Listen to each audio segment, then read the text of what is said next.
Procedures और rules में transparency लाने के लिए इंपीरियल कोर्ट का जो एक तासुर पैदा हुआ है उसको ख़त्म करने के लिए वन मैन शो की जो बातें आई हैं उनका असर ज़ायल करने के लिए और एक शफाफ तरीक़ाकार देने के लिए ये सही की गई और सोच विचार के बाद ये कानून बनाया गया।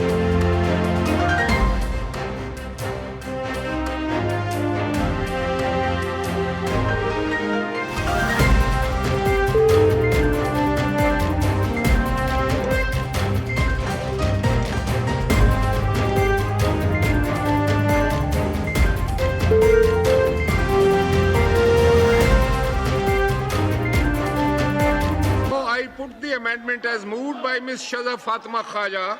The question is that an amendment as moved be adopted. All those in favor of it may say aye. All those against it may no. I think the ayes have it and consequently the amendment is adopted.